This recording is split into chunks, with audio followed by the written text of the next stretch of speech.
TNPSC போட்டித் தேர்வுக்கு தயாராகும் அனைவருக்கும் வணக்கம். நம்ம வீடியோ என்ன பார்க்க போகிறோன்னா, அலகு 3வது அலகுலேருந்து சிந்து சமவெளி நாகரிகம் எந்த பாடப்புத்தகத்தில் படிக்கலாம் அதை பற்றி நான் பார்க்க போகிறோம். அது மட்டும் இல்லாமல் இந்த ஒரு தலைப்பிலேருந்து கண்டிப்பாக உங்களுக்கு ஒரு கேள்வி உறுதி. அது எப்படி கேட்பான்னு சொல்ல முடியாது, ஆனால் கண்டிப்பாக இந்த தலைப்பிலேருந்து ஒரு கேள்வி உறுதி. இந்த தலைப்பு எங்கெங்கெல்லாம் இருக்குதுன்னு பார்த்தீங்கன்னா, உங்களுக்கு 6ஆம் வகுப்பு முதல் பருவத்திலையும், அதுக்கப்புறமேட்டு 9ஆம் வகுப்பு அது வரலாறு புத்தகத்திலையும், அதுக்கப்புறமேட்டு பார்த்தீங்கன்னா உங்களுக்கு 11ஆம் வகுப்பு வரலாறு புத்தகத்திலையும், இந்த 3 புத்தகத்தில் மட்டும்தான் பார்த்தீங்கன்னா சிந்து சமவெளி நாகரிகம் சொல்லிட்டு தலைப்பில் கொடுத்துருக்காங்க. இந்த 3 புத்தகத்தில் இந்த 3 பாடங்களை படித்தா கண்டிப்பாக உங்களுக்கு ஒரு கேள்வி உறுதி. அதுக்கப்புறமேட்டு பார்த்தீங்கன்னா, நீங்கள் புதுசாக இப்போ தான் டிஎன்பிஎஸ்சி படிக்கிறீங்க, நாங்கள் இதுக்கு முன்னாடி பார்த்தீங்கன்னா படிக்கலை அப்படின்னு நினைக்கிறவங்க, நீங்கள் தாராளமாக டேரெக்டாக நீங்கள் புது புக்கை படிக்கலாம். இல்லை சார் நான் ஆல்ரெடி கொஞ்சம் பழசு புது புக்கும் படிச்சுட்டேன்னா பழைய புக்கும் படிக்கலாம். இது அவங்கவுங்க விருப்பம் தான். பட் ஆனால் எந்த புக்கிலேருந்து கேள்வி கேட்போம் நம்ம சொல்ல முடியாது. இந்த வரலாறு பொறுத்த வரைக்கும் எல்லா பழைய புத்தகங்களும் அதே தான் கொடுத்துருப்போம், புது புக்கில் தான் கொடுத்துருப்போம். என்னென்னா கொஞ்சம் டீப்பாக கொடுத்துருப்போம், கொஞ்சம் கம்மியாக கொடுத்துருக்கலாம் பழைய புத்தகத்தில். அதுதான் வித்தியாசமாக கண்டி. ஒன்று நம்ம இப்போ தான் டிஎன்பிஎஸ்சி படிக்கிறவங்களா நீங்கள் தாராளமாக புது புக்கு படிங்க. புது புக்கு படிச்சுட்டு அப்புறம் நீங்கள் பழைய புக்கு கொஞ்சம் டைம் கிடச்சா ரிவிஷன் பண்ணுங்கள். அதுக்கப்புறம் இல்லைன்னா பழைய புக்கு புது புக்குன்னா புது புக் ஃபுல்லாக நீங்கள் கண்டினியூ பண்ணிக்கலாம். இதில் முதல் தலைப்பு பார்த்தீங்கன்னா சிந்து சமவெளி நாகரிகம். இதில் இந்த அலகு 3லேருந்து உங்களுக்கு கண்டிப்பாக 10 கேள்வி கேட்பாங்க. இந்த 10 கேள்வியிலிருந்து ஒரு கேள்வி சிந்து சமவெளி நாகரிகத்திலேருந்து கன்ஃபார்மாக வந்துடும். அந்த ஒரு கேள்வி தான் நான் பார்க்கலாம். இப்போ நாகரிகம் என்னென்னா, இப்போ நம்ம வாழ்ந்துக்கிற வாழ்க்கை இதுக்கு முன்னாடியே நம்ம பல நூற்றாண்டுகள் முன்னாடியே மக்கள் வாழ்ந்துருக்காங்க. நம்ம என்னென்ன பயன்படுத்துகிறோமோ, என்னென்ன நம்ம லைஃப்பில் யூஸ் பண்ணுறோமோ, இது எல்லாமே மேக்ஸிமம் அவங்க பயன்படுத்தின முத்திரை தான். இப்போ நம்ம வீடு கட்டணும், நம்ம பார்த்தீங்கன்னா கழிவுநீர் வசதி எல்லாமே நம்ம சிந்து சமவெளி மக்களே பயன்படுத்தியிருக்காங்க. அதோட சான்றுகள், அந்த மக்கள் எப்படி வாழ்ந்தாங்க, அவங்க என்னென்னலாம் பயன்படுத்தினாங்க, எல்லாமே ஃபுல்லாக அவங்க வாழ்க்கை முறை எல்லாமே பார்த்தீங்கன்னா அவங்க கிட்ட தான் நம்ம வந்தோம். அதுதான் பார்த்தீங்கன்னா இந்த சிந்து சமவெளி நாகரிகம். இது பொறுத்த வரைக்கும் 6ஆம் வகுப்புக்குள்ள உங்களுக்கு ஃபஸ்ட்டு சிந்து சமவெளி நாகரிக மக்கள்லாம் நதிக்கரையிலேன்னு குடியேறினார்கள் தான் டாபிக். ஏன்னா நதிக்கரையிலேன்னு தான் அங்கே வளமான மண் இருக்கும். அப்போ பார்த்தீங்கன்னா நதிக்கரையிலேருந்து போக்குவரத்து வசதியாக இருக்கும். அதுக்கப்புறமேட்டு பார்த்தீங்கன்னா உங்களுக்கு தண்ணி குடிக்கிறதுக்கு, தண்ணிக்கு எல்லாத்துக்குமே சேர்த்தா கால்நடை தேவை எல்லாமே இருக்கிறதா தான் நதிக்கரையில் குடியேறினாங்க. அதுதான் சொல்கிறாங்க. அதுக்கப்புறம் இந்த ஹரப்பா நகரம் ஒரு புதையுண்ட நகரம். புதையுண்ட நகரம்னா என்ன மீனிங்னா, ஒரு நகரம் வாழ்ந்து அந்த நகரம் பார்த்தீங்கன்னா அழிஞ்சு அது புதையுண்டுச்சு. அதுதான் பார்த்தீங்கன்னா சொல்கிறாங்க. ஹரப்பா நாகரிகத்தில் ஈடுபாடு முதலில் சார்லஸ் மேசன் என்பதுதான் நூலில் விவரித்தார். ஹரப்பா நாகரிகம்னு சொல்லிட்டு ஒன்று இருக்குது. ஃபஸ்ட்டு யார் விவரித்தார்னா சார்லஸ் மேசன். அவர் தான் பார்த்தீங்கன்னா விவரித்தார். அதுக்கப்புறமேட்டு என்னென்னா ஜான் மார்ஷல் தான் அதுக்கு அடுத்தது ஃபுல்லாக விரிவாக கண்டுபிடிச்சிருப்பார். ஹரப்பா மொகஞ்சரம் ஒன்று தான் சொல்லிட்டு ஜான் மார்ஷல் தான் கண்டுபிடிச்சிருப்பார். இதுதான் அந்த பாழடைந்த செங்கோட்டை உயரமான சுவர்களும் கோபுரங்களோடும் ஒரு மலை மீது கட்டப்பட்டுள்ளது என குறிப்பிட்டிருந்தார். அதுதான் பார்த்தீங்கன்னா அவர் சொன்னார். இது முதல் குறிப்பிட்டிருந்தார். அதுதான் பார்த்தீங்கன்னா முதல் வரலாற்று சான்றிதழ் அப்படின்னு சொல்லிட்டு சொல்கிறாங்க.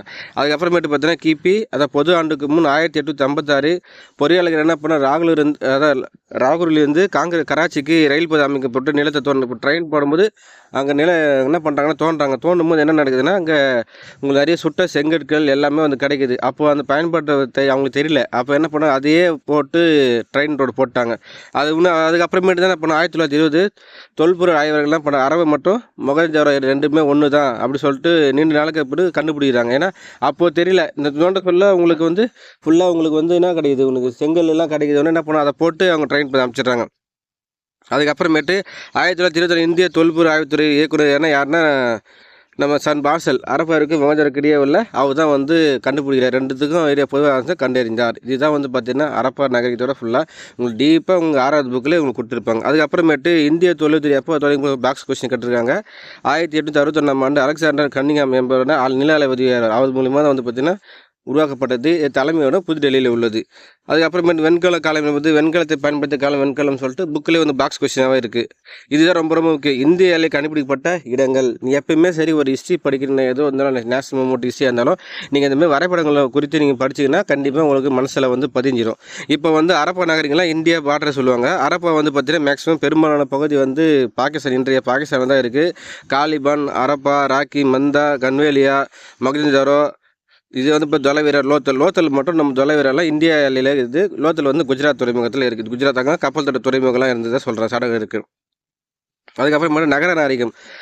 ஹரப்பா நாகரிகம் பார்த்தீங்கன்னா ஒரு நகர நாகரிகம் சொல்லலாம். எதனால் பார்த்தீங்கன்னா ஒரு திட்டமிட்டு கட்டப்பட்ட கட்டிடங்கள் எல்லாமே வசதிப்பாங்க. ஹரப்பா நகரம் சிறப்பான நகர திட்டம், சிறப்பான கட்டிட வேலைப்பாடுகள், தூய்மைக்கு பொது சுகாதார முன்னுரிமை, அவங்க தூய்மையாக இருக்கணும், பொது சுகாதாரத்துக்கு முன்னுரிமை கொடுக்கப்பட்டது. விவசாயம் மற்றும் கைவினை தொழில்களுக்கு திட்டமான அடித்தளம் எல்லாமே வந்து திட்டமிட்டு கட்டப்பட்டதாக சொல்கிறாங்க. அப்புறம் மெக்காக்கர் மற்றும் புதிய கற்கள் வந்த ஒரு இடமாகும். பாகிஸ்தான் நாட்டில் பாலிசி இது வந்து டிஎன்பிசி கொஸ்டின்லாம் டைம் கேட்டிருந்தாங்க. மெக்காக்கர் வந்து எந்த எந்த இதில் இருக்குது இப்போதைக்கு அது சொல்லிட்டு கேட்டிருந்தாங்க. ஆக்சுவலாக வந்து பார்த்திங்கன்னா இது பாகிஸ்தான் நாட்டில் பாலிஸ்தான் மாதிரி ஆற்று பள்ளத்தாக்கில் அமைந்துள்ளது, போலன் ஆற்று பள்ளத்தாக்கில் அமைந்துள்ளது சொல்லிட்டு கேட்டிருந்தாங்க. இந்தமாரி பாக்ஸு கொஸ்டினும் ரொம்ப ஃபுல்லாக நீங்கள் படிச்சுக்கிட்டு ரொம்ப ரொம்ப நல்லது. அப்புறம் தெருக்குளம் வீடுகள் என்ன பண்ணாங்கன்னா சுட்ட செங்கற்களை வந்து கட்டமைச்சு கட்டப்பட்டுருக்காங்க. அதுக்கப்புறமேட்டு சூரிய வெப்பத்தை உலர வைத்தும் கட்டியிருக்காங்க. அப்படி தான் வந்து சொல்கிறாங்க. அதுக்கப்புறமேட்டு அரண்மனைகளை வழிபாடு தலங்கள் இந்த தீர்மானிக்கக்கூடிய சான்றுகள் எது பெரிய பெரிய அரண்மனை வழிபாடு தலங்கள் இருந்ததுக்கான எந்த சான்றுமே இல்லை அப்படி சொல்லிடுறாங்க. அதுக்கப்புறமேட்டு முக்கியமானது தான் ஒவ்வொரு வீட்டிலும் திடக்கழிவுகளை தேங்குவதற்கான குழிகள் இருந்தது. இப்போது வீட்டில் குப்பைகள்லாம் போடுறோம் தெரியுமா, அந்த குப்பைகளை வந்து போடுறதுக்கு திடக்கழிவுகளை அப்புறம் அதை திடக்கழிவு தேக்கி கழிவு நீர் மட்டுமே வெளியே இருக்கும். அப்போ என்ன பண்ணால் திடக்கழிவுலாம் வந்து தேக்கி சத்தலாம் இருந்து கழிவு நீர் மட்டும் வெளில போகும். அந்த மாதிரி அமைச்சிடுறாங்க. அது பெருங்குளம் வந்து படுது. அதுக்கப்புறம் கழிவுநீர் அமைப்பு ஏறத்தாழ எல்லா நகரங்களிலும் என்ன பண்ண மூடப்பட்ட கழிவுநீர் கால்வாய் அமைப்பு மாரி கட்டிட்டாங்கன்னா ஒரு கால்வாய் மாதிரி போயிருக்கும். அது செங்கற்கால மூடி அந்த கால்வாயில் கழிவுநீர் எல்லாம் போகிற மாதிரி அமைக்கப்பட்டுள்ளது. அதுக்கப்புறம் என்ன பார்த்தீங்கன்னா பெருங்குளம் வந்து பார்த்திங்கன்னா கட்டுமானம் மிக பழமையான கட்டுமானம் சொல்கிறாங்க. பெருங்குளத்தை என்னென்னா அதுதான் மிகப்பெரிய ஒரு சவாலான இது. அந்த தண்ணிலாம் எப்படி லீக் ஆகாதால இருக்குதுன்னா ஒரு தார் போன்ற இயற்கை தார் வந்து பூசப்பட்டிருக்கு. அந்த தாருனால வந்து பார்த்திங்கன்னா அந்த பெருங்குளத்து தண்ணி எந்த ஒரு கசிவும் இல்லை. அதுக்கப்புறமேட்டு பார்த்தீங்கன்னா அந்த பெருங்குளத்தை சுற்றியும் வந்து கழிவு நீர்கள் சொட்டு அமைச்சிருப்பாங்க. எல்லாருமே வந்து பார்த்தீங்கன்னா அந்த கழிவு நீர்கள் வந்து வெளில போகிறதுக்கும் தனித்தனியாக அமைச்சிருப்பாங்க. இது எல்லாமே வந்து நல்ல வேலைப்பாடு அமைக்கப்பட்டது தான். தானிய களஞ்சியம் வந்து அரப்பா தானிய களஞ்சியம் என்னென்னா ஒரு செங்கற்களை கட்டப்பட்ட தானிய களஞ்சியம்னு என்னென்னா அங்கே விவசாயிகள் விளைவிக்கிற நெல்களை வந்து அந்த தானியங்களை வந்து பார்த்தா நெல் கோதுமை திணை வகைகள் பார்லி எள்ளு இது எல்லாத்தையும் என்ன பண்ணாங்கன்னா சேர்த்து வச்சுருப்பாங்க. அப்போ நெல்லுலாம் கிடையாது, கோதுமை பார்லி திணை வகைகள் எள்ளு மற்றும் பருப்பு வகைகளை வந்து சேமித்து வச்சுருப்பாங்க. அப்போ என்ன பண்ணால் சுட்ட செங்கற்கள் போட்டது ஹரியானா மாநிலத்தில் வந்து பார்த்திங்கன்னா ராங்கிரியில் கண்டுபிடிக்கப்பட்டுள்ளது. இந்த மாதிரி தானிய களஞ்சியம் ஒன்று எங்கே கண்டுபிடிச்சா ஹரியானா மாநிலத்தில் கண்டுபிடிக்கப்பட்டுள்ளது. அப்போது தமிழ்நாட்டு அதாவது இந்தியா பாகிஸ்தான் ஃபுல்லாக அந்த பக்கம் வந்து பார்த்திங்கன்னா சிந்து சமயம் பயிர்கிறது.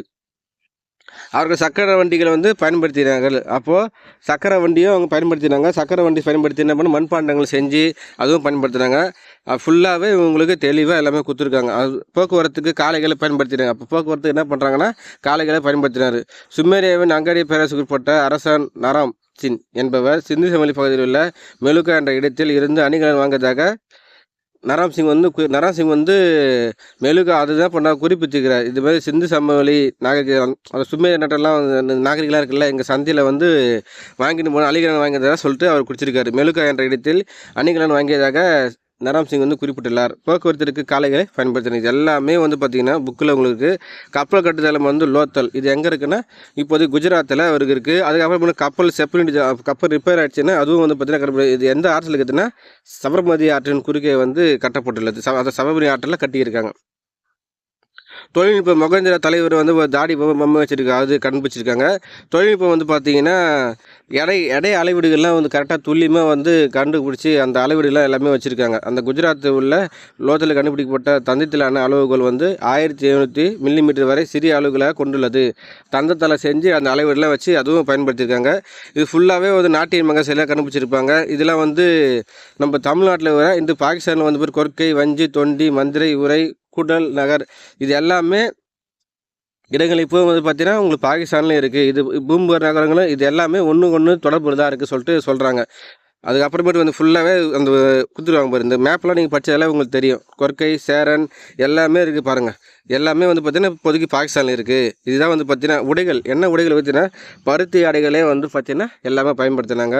அப்புறம் சூழலாட்சிகள் மூலம் அவர்கள் நூற்களை சூழலாட்சி வச்சுருப்பாங்க. அந்த ரவுண்டாக பற்றி அது மூலம் நூற்களை செஞ்சுருப்பாங்க. கம்பளி ஆடைகள் உபயோகப்படுத்தினாங்க. கம்பளி ஆடைகளும் அவங்க பயன்படுத்திருக்காங்க. அமைதி மண்பம் என்னென்னா படை இருந்ததுக்கான எந்த ஒரு ஆதாரமும் வந்து இல்லை. சிந்து சமவெளி நாகரிக மக்கள் வந்து பார்த்திங்கன்னா படை போர் எதுவுமே நடந்ததுக்கான எந்த ஒரு ஆதாரங்களும் இல்லை. அணிகள் வந்து பார்த்திங்கன்னா கழுத்தாணி கையாணிகள் வளையல் மோதிரம் எல்லாமே வந்து அமைச்சிருக்காங்க.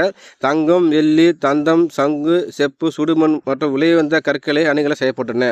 தங்கத்தில் எல்லாமே இவங்க பயன்படுத்தியிருக்காங்க அப்படி சொல்கிறாங்க. சிந்து சமவெளி மக்கள் இரும்பு குதிரையை அறிந்திருக்கவில்லை. இதுதான் முக்கியம். சிந்து சமவெளி மக்கள் வந்து இரும்பு மட்டும் அவங்களுக்கு தெரியல, குதிரையோட அதுவும் தெரியல. ஆனால் காளைகளை வளர்த்துருக்காங்க. அதுக்கப்புறமேட்டு ஃபுல்லாகவே தொழில் வந்து பார்த்திங்கன்னா கைவினைப் பொருள் வேளாண்மை கைவினைப் பொருட்கள் தான் அந்த சான்றுகள் இல்லை. ஆனால் மண்பாண்டங்கள் சக்கரை வச்சு செஞ்சுருக்கான சான்றுகள் இருக்குது. கால்நடை வளர்ப்பு அவங்க தொழிலாக இருந்தது. ஆடுலாம் கிடையாது. மாடு மட்டும் தான் வந்து சாதனை இருந்தது. அது மண்பாண்டங்கள் சக்கரை கொண்டு மண்பாண்டங்கள் வந்து பண்ணாங்கன்னா அந்த சக்கரம் பார்த்தீங்கன்னா அதை கொண்டு உருவாக்குங்க. சிவப்பு நிற வண்ணது அதில் கருப்பு மணிகளும் பொதிக்கப்பட்டது. சமய நம்பிக்கை வந்து பார்த்திங்கன்னா சிந்து சமவெளி மக்களுக்கு அவற்றின் மன நம்பிக்கையும் பற்றி எந்த ஒரு ஆதாரமும் கிடைக்கவில்லை. அங்கே என்ன சமயம் ஆனால் அவங்க தாய் வழிபாட்டை வந்து பயன்படுத்தியிருக்கலாம் அப்படி சொல்லிட்டு ஒரு கருத்து தெரிவிக்கிறாங்க. இதுதான் வந்து பார்த்தீங்கன்னா சிந்து சமவெளி நாகரிகம். சிந்து சமவெளி நாகரிகம் வந்து பொதுவாக உண்மைகள் வந்துன்னா முதல் வந்து திட்டமிட்ட நகரம் தான். சுத்தம் மற்றும் சுகாதார முன்னுரிமை கொடுக்கப்பட்டது அதுதான் சொல்கிறாங்க. இது எப்படி அழிஞ்சிருக்குன்னா ஆற்றங்கரை அமைஞ்சதுன்னா அதை ஆற்று போக்கு மாற்றும் போது அழிஞ்சிருக்கலாம். இல்லை சுற்றுச்சூழல் மாற்றம், படையெடுப்பு, இயற்கை சீற்றங்கள், காலநிலை மாற்றம், காடுகள் அழித்தல், தொற்று நோய் தாக்குதல் இது எதனா ஒரு காரணங்களாக தான் அழிஞ்சிருக்கும் அப்படின்னு சொல்லிட்டு சொல்கிறாங்க. இந்த டீப்பாக நீங்கள் ஃபுல்லாக நீங்கள் படிச்சிங்கனாலே கண்டிப்பாக போதும். அதுக்கப்புறமேட்டு நாங்கள் அடுத்த வீடியோவில் வந்து பார்த்தீங்கன்னா தமிழ்நாடு பார்க்கலாம். இந்த வீடியோ பிடிச்சிருந்தா லைக் பண்ணுங்கள். புதுசாக மறக்காம சேனலை சப்ஸ்கிரைப் பண்ணுங்கள். இந்த தலைப்பிலிருந்து கண்டிப்பாக உங்களுக்கு ஒரு கேள்வி வந்து உறுதியாக இருக்கும். இந்த வீடியோ தேங்க்யூ நண்பர்களே. நன்றி.